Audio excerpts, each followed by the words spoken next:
aytmoqchi deng. 50 yilga sinfdoshlarni oldiga kiryapmiz. Sinfdoshlar qattasizlar. Eslaringda bo'lsa, xuddi shu karavan baliqda o'tgan safargi juma hadiyamizni tarqatib, mazza qilib baliqlaridan yeb ketgan edik. Baliqni ta'mi og'zimizda qolgani uchun bugun ham baliq yegani karavan baliqqa keldik. Qani ketdik. Bugungi Muzdalifani shirinliklari bilan karavan baliqning mijozlarini xursand qilib ketamiz. Qani ketdik. Karavan baliqning ish vaqti soat ertalabki soat 9 dan kechqurungi 10 gacha ekan. Shomgacha ayollar, shomdan keyin erkaklar bemalol kelib qasiq qusur baliqlardan yeb ketaverasizlar ekan. Muzdalifa tortlaridan bu hadiya. Karavan baliqning boshliqlari sizlar uchun, mijozlar uchun hadiya qildirib chaqirtirdilar bizni.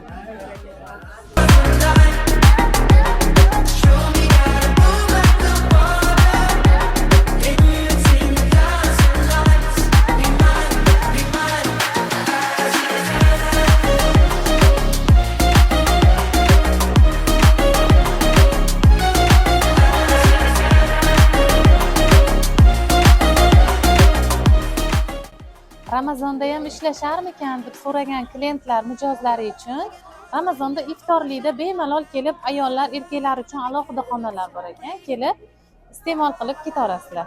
Karavan baliqning ikkinchi etajda ham joylari bor. Bu yerda klientlarni ham xursand qilamiz hozir. Tepada atmosferani qaranglar, yorug' xonalar, issiqqina.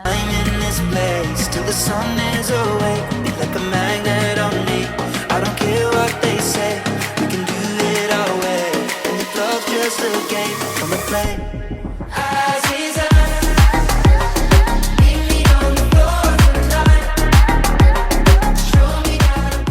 Baliqlari shunaqangi svejiy ushlanib, halol boqilgan baliqlar pishirilar ekan. Kilosi 100 ming so'mdan ekan. 1 kiloga to'g'rilab, chotki qilib pishirib berishar ekan. Mana shunaqangi shirinlik tarqatish xizmatimiz kimga kerak bo'lsa, pastdagi nomerlarga aloqaga chiqaverasizlar.